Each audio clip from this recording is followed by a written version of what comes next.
নমস্কার বন্ধুরা, ইন্দ্রাণীস কিচেনের আরও একটা নতুন ভিডিওতে সকলকে স্বাগত জানাই। তো আজকে আমি ভেন্ডি আর আলু দিয়ে দারুণ একটা সহজ রেসিপি শেয়ার করছি। ভীষণই অল্প সময়ের মধ্যে আর অল্প উপকরণ দিয়ে এই রেসিপিটা বানিয়ে নেওয়া যায়। গরম গরম ভাত, রুটি বা পরোটার সাথে কিন্তু আপনারা পরিবেশন করতে পারেন। খেতে জাস্ট অসাধারণ হয়। তো বন্ধুরা, কী করে বানাতে হবে এই রেসিপিটা চলুন ঝটপট দেখে নেওয়া যাক।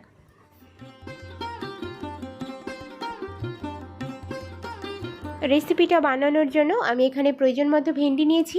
ভেন্ডিগুলোকে খুব ভালোভাবে প্রথমেই জল দিয়ে ধুয়ে নিতে হবে। ভেন্ডি কাটার আগে কিন্তু জল দিয়ে ধুয়ে নিতে হয়, ভেন্ডি কাটার পরে জল দিয়ে আর ধোয়া যায় না। এবার ভেন্ডির দুটো মাথা ভালোভাবে কেটে নিতে হবে। কেটে নেওয়ার পরে ছোট সাইজের ভেন্ডি হলে আমরা ভেন্ডিটাকে গোটাই রেখে দেব, আর বড় সাইজের ভেন্ডি হলে মাঝ বরাবর একটা টুকরো করে নেব।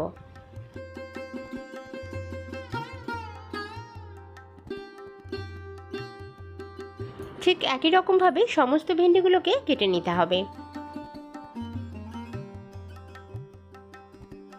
ভেন্ডিগুলো কেটে নেওয়ার পরে আমি একটা প্লেটে তুলে নিয়েছি। আর এদিকে দেখুন, প্লেটের মধ্যে একই সাইজ করে আমি একটা আলুকে ছোট ছোট করে কেটে নিয়েছি।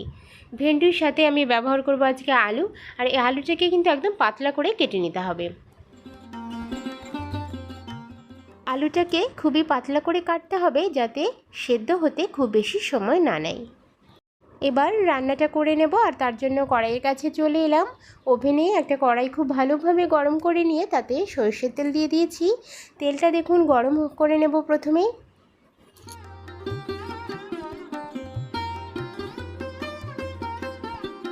তেলটা গরম করে নিয়ে এতে আমি আলুটাকে অ্যাড করে দিচ্ছি। আলুটা আমরা ভেজে নেব, আর তার জন্য আলুটাকে দিয়ে দিলাম। আলুটা দেওয়ার পরে আলুর সাথে আমি দিয়ে দিচ্ছি পরিমাণ মতো নুন।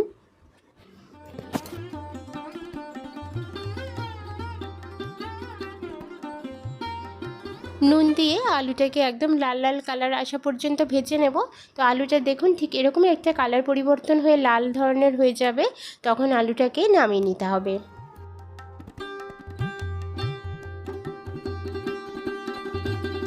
কড়াইতে আরও 1 টেবিল স্পুন পরিমাণ তেল আমি দিয়ে দিলাম। তেলটা দেওয়ার পরে তেলটা যখন গরম হয়ে যাবে তার মধ্যে কালো জিরে ফোড়ন দিয়ে দিতে হবে।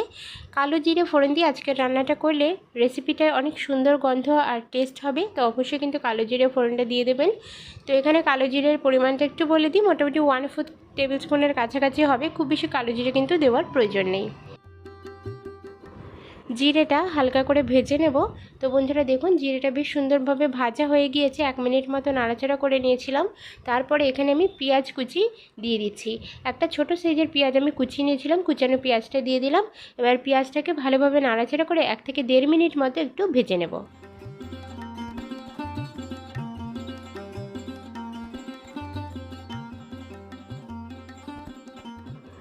পেঁয়াজটা 1-1.5 মিনিট একটু ভেজে নিয়েছি। এবার দেখুন, এখানে ঝালের জন্য আমি কাঁচা লঙ্কা দিয়ে দিচ্ছি। 3টে কাঁচা লঙ্কা দিয়ে দিলাম। তবে আপনারা ঝালের জন্য যেহেতু ব্যবহার করছি, কম বেশি করে এখানে লঙ্কা কিন্তু দিয়ে দিতে পারেন। এবার দেখুন, এবার আমি কেটে রাখা ভেন্ডিগুলোকে দিয়ে দিলাম। ভেন্ডিটাকে দেওয়ার পরে হালকা হাতে একটু নাড়াচাড়া করে নিয়ে এর মধ্যে পরিমাণ মতো হলুদের গুঁড়ো দিয়ে দিচ্ছি। একই সাথে দিয়ে দেবো বেশ কিছুটা নুন আর হলুদের গুঁড়ো দিয়ে ভেন্ডিটাকে খুব ভালোভাবে নাড়াচাড়া করে মিশিয়ে নেব। আজকের যে ভেন্ডির রেসিপিটা আমি শেয়ার করছি, রেসিপিটা অত্যন্ত একটা সিম্পল আর সাধারণ একটা রেসিপি, অথচ খেতে কিন্তু দারুণ টেস্টি হয়। একবার হলেও বানিয়ে খেয়ে দেখবেন, আশা করি আপনারা বারবার এই রেসিপিটা বানানোর জন্য রিকোয়েস্ট পাবেন। খেতে এতটাই দুর্দান্ত হয়, গরম গরম ভাত বা রুটির সাথে খেতে কিন্তু দুর্দান্ত লাগবে। তো বন্ধুরা, ঢাকনা চাপা দিয়ে একটু 1 থেকে 1.5 মিনিট মতো একটু কুক করে নিয়েছি। ভেন্ডির যে রেসিপিটা আজকে বানাবো, এতে কিন্তু ভেন্ডিগুলো একদম খুব বেশি নরম হয়ে যাবে না বা গলে পাক হয়ে যাবে না, বেশ একটু শলা থাকবে, অথচ ভীষণ সুন্দরভাবে কুক হয়ে যাবে। তো হালকা হাতে নাড়াচাড়া করে নিয়েছি।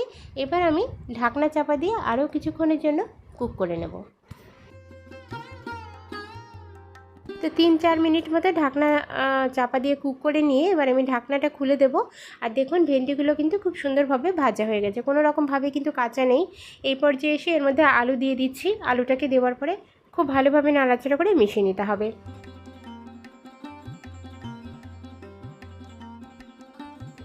এবার পরিমাণ মতো জল এখানে আমি দিয়ে দিচ্ছি। তো বন্ধুরা, আজকের রেসিপিটা একদম একটা গা মাখা রেসিপি, এটা কিন্তু কোনোভাবেই ঝোলের রেসিপি নয়, সুতরাং সেভাবে বুঝে এখানে জলটা দিতে হবে।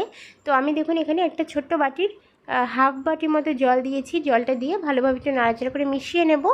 জলটা এমনভাবে দিতে হবে যেন আলু এবং ভেন্ডিটা জলের মধ্যেই হালকাভাবে ডুবে থাকে, খুব বেশি পরিমাণ জল কিন্তু দেওয়া যাবে না।